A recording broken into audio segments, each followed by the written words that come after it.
So today we're going to cover, MLS and RPR and Realist. Do you use those currently in your practices? Okay, and I know we've talked about it before. So the Realist I do Okay.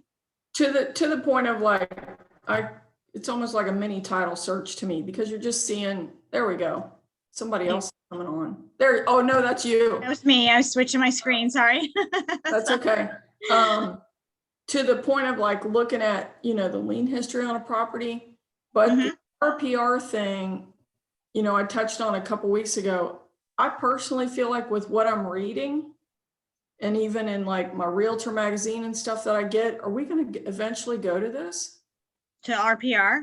Yeah, all the like a national less. I wouldn't be surprised. I think that'd probably be the only direction that could go in. It's definitely more real time than, Zillow or even realtor.com or anything else that's out there right now. But I don't know they could get all of the, MLSs under umbrella like that. But I use it as kind of like you said, more like a backup measure, like you said, title search, the specifics on the properties. What I cover in this class is, and I know you're probably well seasoned in this, but a lot of agents don't know how to set up a search, how to set up that showing cart, and then how to run the comps for a property that their buyer might be interested in, or even sitting down with the seller and generating that listing report that's available in RPR. And then we can jump onto Realist and be able to print out some labels, like if you're creating a farm. Okay. So let's just go from there. When you're creating a search in MLS, are you using the client portal feature? And do you find and here's why. I'm 50-50 on it because a lot of agents, Joe called me last week just to vouch for this. He said, how do you find anything over 5 acres? And I said, Joe, the problem is some agents won't even put in, they won't check that box. So it drops them. You have to imagine it drops them out of the search anyway. So a lot of times it's physically looking at the new listings. Very much so. Busy in there, but I set up a portal like a watch on an area, and then see what pops up in that. But then I also physically check the MLS. And another benefit to using the client portal is to set your sellers up on that, so that they're almost getting like a marketing update or market update from you immediately. They don't want to drive home one day and see another broker sign in a neighboring yard and reach out to you, and you have not known that. Hey Kim, why did Tipsy Klein just list the house next to me? Whereas if you set them up on a client portal to receive homes in their area, it's almost like an instant market update. Will it, now I haven't tested this, let's work on this. Will it pull the coming soons? Through the MLS, yes, because that's one of the search criteria you can use. Okay. If they went and set up a search like on remax.com, it would not pull those coming soons. Okay. Yeah, that's the biggie, because when the coming soons come up, Lee, you know this yourself. If it comes up today and it says showing starts on Thursday, you better have your You'll be booked. Yeah, because you ain't gonna get in on Thursday if you don't. Right. And then people ask me, they're like, how is that booked so fast? I'm like, well, people are watching that and they've got searches set up in the MLS, not, on the Zillow or not on their other website. It's got to come right. My favorite comment from buyers is they say, well, I know this is a hot one, Kim, because 635 saved. Right. And I just cringe at that. Yes. All right. So if we were to set up a search, so maybe we had a buyer call us and say, I need, houses in Mason School District up to 450,000. We could run a standard search. We want to come in here and I'm going to go by school district on here. I'm going to put Mason City Schools and see that coming soon as a criteria, as well as under construction. Okay. And I want to say, I don't want to give them everything that might be under 200,000. Not that there would be a lot in Mason under that, but I'm going to go ahead and start that at about 300 and take it up to 450. They didn't specify bedrooms, so I'll just leave it price range and school district. I'm going to click on preview count to see if we even get any hits. We've got 6. If you click on view the results, from here, we're going to go ahead and set up that portal. By selecting all of them here at the top left, you can then go ahead and hit prospecting on the top, across this top blue menu bar. And you want to use it as save it as a new prospect. So I'm going to say Mason buyer, April. As I hit save, it's going to open up this client contact card where you're going to fill in the rest of the information. You do want to make their names on the report. It looks really nice when they get that and see it come through. Make sure you switch the order. It always puts last name, comma, first. I switch it back to first name, last name. The groups, MLS has several groups you can divide your contacts into. By default, I put them all into clients just because by default that comes up. And if you put them under prospects, you're going to have to remember to go back and switch that all the time. Put in an email address for them. The rest of the information, if you wanted to use this as a contact card, you might want to go ahead and put an initial date so you can kind of have an idea how long you've been working with them, because you can also print your contact cards out from here, and that will include all of that information. So I'll put that in for today and any other notes. So you're like me, you're doing just very vague on everything else. Leave in case an entry gets messed up. Right. Just leave the bedrooms off, leave the bathrooms off. Exactly. House off. Yeah.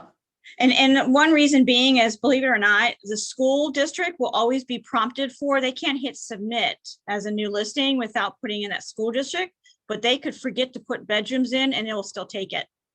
That's why you'll see some listings come up with 0 bedrooms or 0 bathrooms because it's not a required field. So I try to go with just what I know off the top of my head to be required fields that and at least pull that. I do put them on auto prospecting, and it should pop up the window here and ask you how frequently you want that. Right now, honestly, anytime, I change it to immediately. That means anytime, a listing is put in, they're notified, your client's notified that it's gone in. If you leave that at daily, which was the default setting, they get a report at 3 o'clock every day. So a lot of those. Yeah, we want it before then. Plus, back up, what I have been doing in the past too is I copy myself in it under the additional email. Yes. You copy yourself in it? I do. I actually put it down here at the bottom when it says email to agent. I put yes. Oh, okay. And I put use prospect. Yes. I've been doing something unnecessarily. So for us too, it could copy.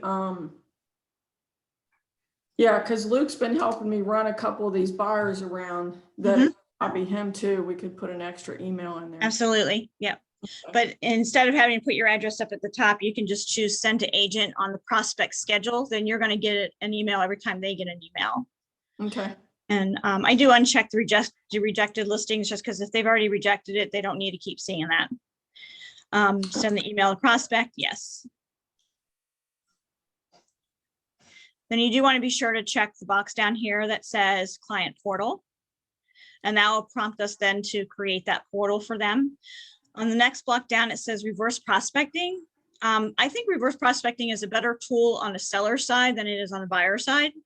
And you're going to get, updates from showing time anyway. So I generally uncheck it here on the reverse prospecting. What reverse prospecting does is it saves your search. It captures every search any agent puts in the system. And when you run a reverse prospecting report, it's going to give you a list of all those agents and all their searches they put in that your property would have fit into. As I said, it's a really good tool for the sellers. For the buyers, it's just another way for them to kind of inundate you with emails that they're going to from showing time anyway. So on the prospect searches, this is also where your clients can set up a search. They'll have a search option up at the top on their portal, and you'll see the criteria populate in here. And then the send client portal activity alerts to agent. I would check that, and I would check it for daily. That just lets you know at least they've accessed it, because again, maybe they didn't realize it was coming. And if you've never gotten the email that they accessed it, you might need to reach out and resend that to them. Once those things are entered into here, we're going to hit save. And this should prompt us up to the client portal and tells us that there's been 6 matching listings. And we can just say, go ahead and add those to the prospect cart. Here's that email pop up. This is what the buyer's going to get from you. You can also make sure you receive a copy of this invitation as well. And all of this text is editable, but you don't want to go ahead and edit the link that's in here, the hyperlink. But you can go ahead and say here, these are homes in Mason schools up to 450. And hit send now. Now, so that's gone off to them. And look, one already popped, one turned pending at the time I did that. Pending. Yeah. I didn't Well, even have I do see what it did is it picked up condos and single families. Do you see that? Yes. Okay. And that would really where I'd rather the buyer eliminate that than me not have sent it to them. Because I mean, you know yourself, a lot of these new construction condos are more like landominiums. And, you know, if they don't have to have, you know, kids' bedrooms or so forth, or the yard, they're going to take it. They're going to say, well, let's go see that, especially up in like Four Bridges. So they're going to go after those. But perhaps we send that to our client and they've gotten back to us and said, you know what, let's just go see everything. Let's go see what everything you sent me, and we'll, you know, we'll eliminate them as we go. From this screen here, you can easily set up a showing cart. I'm going to uncheck the pending one because obviously we don't want to see that. And I'm going to hit schedule showing across the blue menu bar. This takes us into showing time. And we're going to choose add showing cart. It's going to ask you what date you want to show. I'm going to set these up for today. And then I'm going to hit OK. It does want us to name our tour. So I'm going to put Mason Buyer. I've never used that feature. This is awesome. It maps it for you. It requests all the showings at one time for you. So it's very, very easy, user-friendly tool. You can put any notes up here that you need to. You can change the order of these. So if I scroll down here and look at my map and say, wow, that's really kind of out of order. I want to, you know, hit number 2 last. I can go up here and by grabbing my number 2 and dragging it down to the bottom, it's going to remap me here. If I want to say, well, I'd rather start over here, you can change this order all that you want here. Once you've got the order set up, you can start requesting the time. As you can see over here, anything that's blacked out is unavailable. So you can look at that. Everything's blacked out. I know, right? The whole day is blocked out here. It looks like I've only got time from about 12 to 7 on everything except that birchwood. So. And it does say showings are not allowed on this date, so that very well might be a coming soon. So I'm going to say, well, let's go see everything else we can. I can click 12 o'clock here. It's going to save that. I can move down here and start it at 12:45. Save that. Oh, what type of showing? It's a showing. Is that pending already? I think it brought over my pending one that I didn't want. Let's see. Yep. So we don't need this one. We can remove Simpson Creek. It adjusted my map and I can go ahead and finish my showing times here. Once I get all my showing times in here. Yeah, it's even telling you the one is a go and show. Yep. And once I have my time slotted on here, I'm going to hit send request. It sends all of those to showing time for me at a push of a button. And I can go ahead and hit print right here. This is going to print out and it will give me the codes. So anything that was a go and show, it will automatically give me the code on here. So I have it with me when I get there instead of pulling it back up on your phone or however you've been doing that. I can print that out. I can create a buyer's version of it, which of course wouldn't give them the codes. But it still gives them, you know, the address and the time that you have requested. And you can print all that out. So that, again, that's just from going from that, the results list in MLS and clicking on that schedule a showing and creating a showing cart. Okay.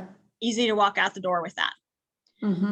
Now, if they call it, if we've gone out, we've seen our showings and we said, they come back and say, you know what, we want to go ahead and make an offer on that Parkway Drive one. Can we run comps on that? I'm going to go in here and click directly on that listing number. So it pulls it up here for me. you want to glance over here and see if anything that jumps out at you. It's got 3,000 square foot, 3-bedroom, 4-bathroom. Doesn't have that lot size in there. So There it is. exactly. Scroll down here. Let's see what they have in the agent remarks. Easy to show what the HOA includes. And the garage adjoins the private fenced courtyard. So it looks new. Okay, let's see what RPR is saying about this. I click on that RPR button. Back up and show me where it was again from that field, because you can actually do this from any listing. You don't have to be in that part of the, yeah. You can just. It's right here underneath the pictures on the left-hand side. Oh, yeah. Yeah, that's right. Yep. It's got its own. Yes, little shortcut icon there. It didn't pull up that search, and generally that happens when they don't have the address in here correctly with the GPS locator. Or so it's too new. Right, we can type it in there too. Yeah. Exactly. See, that's only a 2019 house. Though, yeah. So 5354 Parkway. Or Parkway. Whoops. Yep, there it goes. And RPR, of course, stands for Real Property Resources. It's going to pull up the feed from the MLS. It's going to let me know what it's listed at and what the estimate should be. It says that there's no estimate, and it's going to tell you here that if it doesn't have one, it may mean that there's not enough sale data to generate an estimate, or public record data is missing. And this is very true in like the new construction or newer communities. So even though this is almost 2 years old, they're probably still building out. They still have a phase that's not finished out. So a lot of the records are going to be incomplete. But with that being said, and I actually had an agent reach out to me this weekend. She said, I've got a listing appointment on a house in Amberley Village. It seems like none of these houses have any kind of RPR value because they don't sell, or they take forever to sell, meaning they come up as estate sales. They're owned for a very long time. Yeah. So she was struggling with trying to get an idea what the price should be. Now, what I told her to do, though, was to actually go into the MLS and find a comparable house, definitely in the same school district and on just as much land, and see what the RPR pulled up on that to at least start building something from there. So same thing with this one, being that it's better than new condo. They probably not have everything built out yet. I actually live around the corner from here. So I'm surprised that they don't have that a little bit more exclusive or, inclusive of everything. But from here, 2019. So, and the one thing I noticed about the RPR immediately is it's already branded to us, and it's even got a title company. Rivertown. Yes. So how did MLS do that? Because there's so much branded thing, but when you're using it under your ID, it's branded to your company. Yep. Yeah, it comes from your profile. Okay. Yep, comes from your profile feed. And then the affiliation with Rivertown must be through the RE/MAX preferred group. I'm sure they've got to have that up there somewhere. So as we want to collect some data, or at least get a report on the property sent to our buyer, we can click up here on the reports button here. It's going to ask us what kind of report that we want to generate. I'm just going to say that I really want to create a neighborhood report, so I can kind of give the buyer an idea of what the neighborhood is holding up there.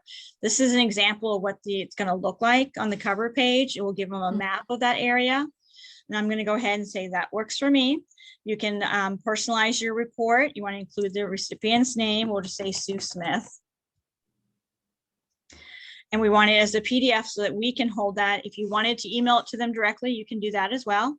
And we'll hit run. Send it to me. You should send it to you. Sure. Yeah. Okay. kdbuyer@fuse.net. Oops. All right. Run report here. Oh, what's the address? Oh, I just had that 5354 Parkway. Mason. Yeah. Auto populate. Back up. Run report there. That takes a few minutes to generate. We'll get a doorbell chime when it comes in. So that's running that. So while we're waiting for that to come through, let's jump back over to MLS and let's go into Realist. Let's go ahead and click on the tax ID number of the property listing. And this takes us into Realist. Realist is more of a tax database. In fact, it includes a direct link to the auditor site of the property. That is a hyperlink. So if I click on it, it's going to take me right into Warren County and the property page on there. If I want to hit the back button to go back into the tax, Realist tax, that's just the push of a button up there on the arrow. You can also get kind of a market price on here, scrolling down through the features and so forth. And my report's ready. That's what I just got there. This estimated value here, this is a real AVM, which is the automated value module. And it's coming in at 447, and it's putting it in a price range between 406 and 487. This confidence score over here, as well as the forecast standard deviation, is the likelihood of them selling and the likelihood of that price holding true to the current market. And that's based on data off of tax records. So it's not necessarily feeding from the MLS. The confidence score, they break it down here, is a clear and consistent quality and quantity of data. Drive higher confidence scores, while lower confidence scores indicate diversity in the data. So if there's not a lot of market activity, that confidence score is going to be lower, meaning that they're not really sure that it's going to fall into this parameter.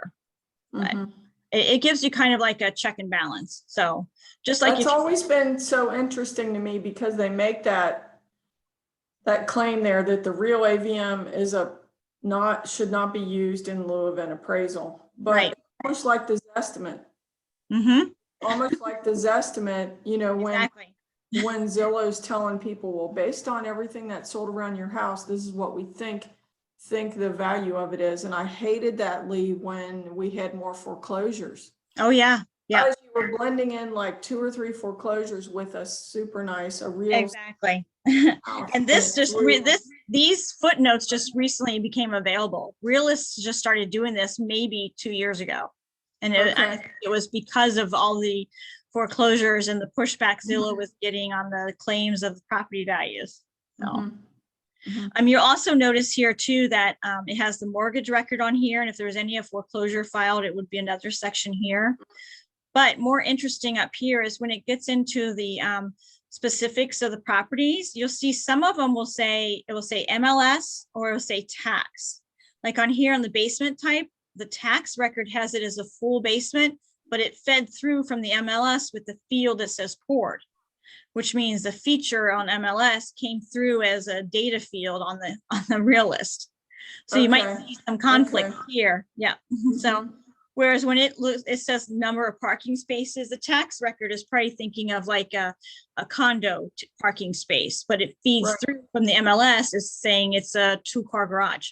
So it's going to come through as that. So you'll see those noted. Sometimes I'll see bedrooms is a big one, especially if they're maybe like a Cape Cod, finished off a bedroom upstairs or in the basement even. The MLS will report, you know, an extra bedroom versus what the tax record has. So, and it's that's something to keep in the forefront of your mind, because appraisers are looking at the same data. Yeah, they're using the same thing. Yeah. So. And people are still paying $20,000, $30,000. I know, it's so bad. I'm really putting a lot of faith into the appraisers to say, please bring this market back together, just down a little bit. So, well, and then see people are waiving it. I had a girl see that yesterday about, well, I don't understand how people can waive it. Well, yes, you can waive it. If your appraisal comes in short and a buyer can get it, that's a tool, again, of writing the offer when they waive the appraisal. Right. They're saying you can make up the difference if it comes in a little bit low. Exactly. Yeah, and I cringe to tell buyers to do that. I don't tell buyers to do that, but I cringe when they say, hey, should I waive an appraisal? Do you have an extra 15, 20,000? You know? Yeah, you got to figure it out ahead of time. Figure that out. But from here also, if we wanted to perhaps zone in on this as maybe a sale that we just did, if we pulled up the tax record just like we have in front of us, and we want to click on Launch Realist, that's going to bring up the property in the Realist database here. And from here, we can go ahead and hit the back button. This takes us back to the criteria that we could input additional searches. And it also let us print labels from here. So if we wanted to do a quick search in maybe an address, you put in just the street name here. So we're going to say Parkway, Mason, Ohio. We're using this right now. Yep. And here's how we're using it. I have a complex in Harrison where in the last 6 months I've sold 4. Uh-huh. And so I had been using this to have Luke call people and see if Yeah. we have like a backup of buyers, you know, that are Mhm. is easier than going through the auditor site. Absolutely. Yes. Yeah. Because all the data feeds over, even their mortgage record will feed over. If you export this as a CSV file, everything that's in that Realist report comes into a CSV file. Yeah. So, but from here, you could say, yep, I want to take all of these here, and you hit proceed here. This is going to pull up that entire list of all the parkways there in Mason. As once they're all selected, they have 22 results. We can go ahead and click on labels. And by default, it's going to ask you what format of label you're using. It will put it into a Word doc, so you do have the ability to manipulate it a little bit. We want to use, use mixed case. So they'll put capital letters at the beginning of each word. Use the tax billing address and show the current owner's name. And we're going to hit create. That's going to download it to the left side of my screen here. When I click on that, it opens it up into Word, and that's how it's going to print. So that's really easy to do there. So if you wanted to create a farm, maybe if you know the one address in the community you want to look at, you can go ahead and run that search from there. So really easy to do that way too. And again, that was just by, I clicked on the tax ID number. I clicked on launch Realist. It took me into here. I clicked on the back button so I could get to the quick search, and I just put in a street name, city and state. And then I'm able to select them all and put them into labels. So a lot of people say with regard to that, I think the one thing we were questioning was, can we filter out anybody that bought before, or anybody that bought newer than 2015? Like we want to try to farm somebody that's only lived there, you know, maybe 5 years or less. if I click on the export button down here on the bottom and I want to do a quick export, or I could customize it, I'm going to click on customize. And it's going to ask me what fields I want to include and what fields are in there already. So I want to export, the mailing address or the property address. And I want to use all of that for all of the properties and hit export. This creates it into a CSV file. Come on. Once I click on that CSV file, this is showing us everything. Now it only grabbed, I didn't specify, but that's where it is. You want to click on those attributes and it'll say last sale date. And then you can sort here in Excel from that. Okay. That's a couple more steps than what we're using. So yeah, so it was click on export and then customize it. So then you can choose the database over here or the attributes that you want. Okay. All right. Any questions on that? Are we good? Let's go back. I think we're good. That was a good overview for me. I need to just be patient with it. Yeah, right. I click back over to RPR so we can look at our report, and you should have this on your email too. This is the PDF that came through of Mason. It's going to show them all the housing stats. And again, remember, I chose a neighborhood so they can just kind of get an idea what the neighborhood's doing. Maybe they're new to the Mason area, especially, Relo coming in for P&G or Kroger or even, GE. This is going to give them, listing volume, medium sale prices, price ranges over the last year to 2 years, even, and the square footage of those houses and what price range you're falling into. So a lot of data there that they can use, a lot of data they could question or bring up to you. It even has some school data as well. And then population by age. So it's a lot of information. That's why I said I could really see, as you talked about, that cooperative. That's so much more. The walkability score. Oh my goodness. Yeah. And then it goes into about where RPR is getting their data from. But through the entire report, it's branded to you, so they have your information available. Now, I guarantee this probably went into my activity stream, probably, because I think it has something to do with the way my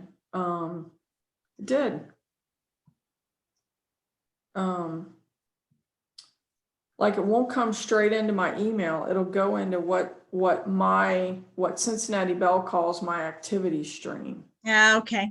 Mm-hmm. Yeah. That's So, a default setting on your mail, your inbox. So if you go yeah. into your inbox settings, yeah, you can choose that. It's because it has a lot of data in it. See, I'm sure it's an attached file too. yeah, I even have buyers and sellers tell me that, like, sometimes, Kim, your emails don't come straight into me. They'll go into my spam or something like it. And I've just, in simple terms, I've just deemed it like, well, it's because it's got a lot of data on it. And maybe your setting on your incoming email is filtered. It's defaulted, yeah. Yeah. Yeah.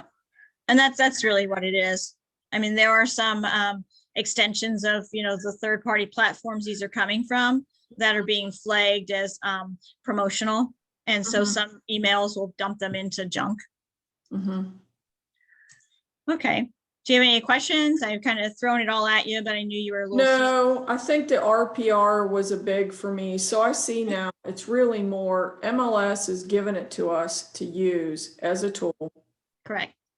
Um, Let me, I'm going to send you a follow-up email after this, and I have a link in here of some other tools that are available from RPR. I'll copy Sandy and Luke on it too, because you can even create presentations in here that they don't show you on the list right here, as well as, answer some like frequently asked questions that buyers might have about the data. So there's a couple of different links in there, and it's about getting started with RPR, and I'll send that to you. So, and one of the problems we're having, I don't know, Lee, how we're going to get around this. So we got a buyer shopping in Lakota. And I didn't even know this because I'm not familiar enough with it, but I'm learning as I go.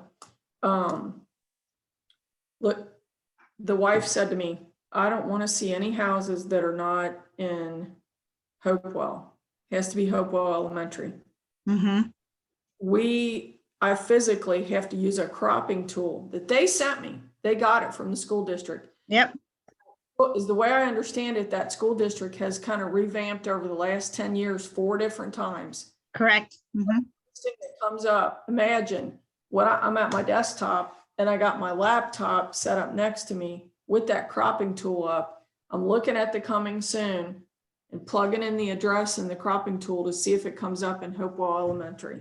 Exactly. If you remember, the MLS used to have you specify. They did.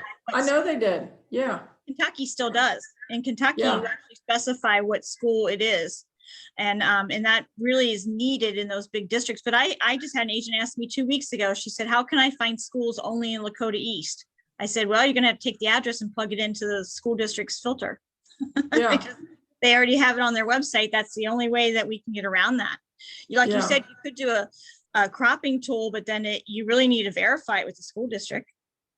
They got it. Somehow Garrett got it from the school and he sent me the link. Yeah. I at the risk of sounding like, oh, she's a realtor that doesn't know what she's doing. I said, Garrett, other than me calling the listing agent. And then I found out, Lee, most of the listing agents don't even know. Yep. So he got this link from the school district that you can actually plug in an address and say it's Hopewell or it's Wyandotte or it's whatever. Right. Even the high school too. It will tell you where it's going to fall, where they're going to go to school at. Yeah. Yes. Yep. Okay. So RPR is not going to do that. Probably not.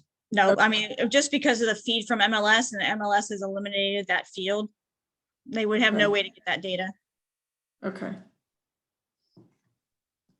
Yeah. I think actually by default, if I go back to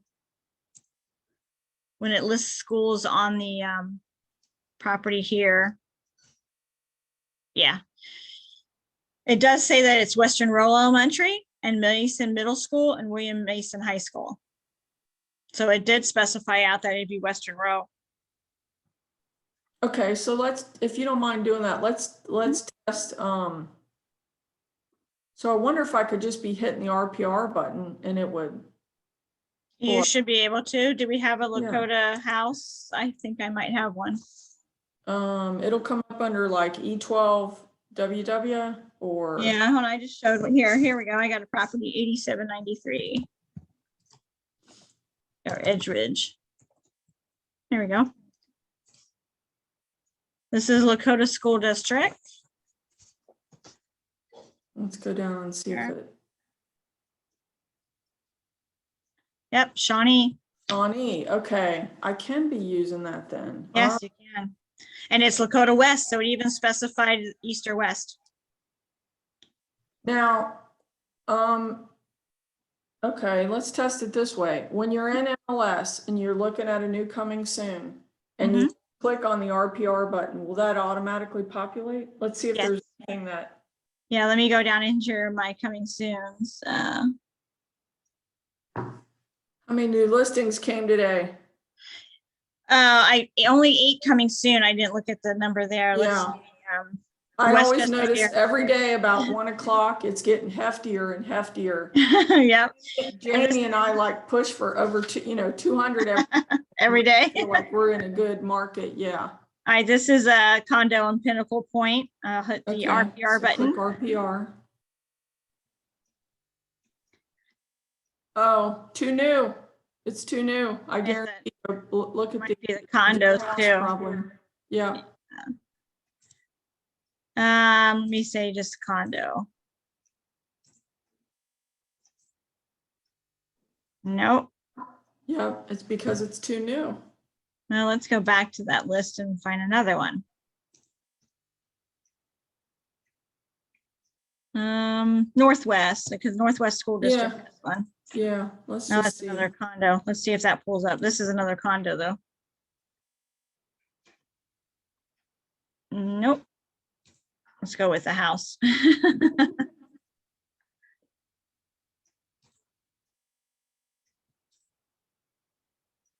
There we go.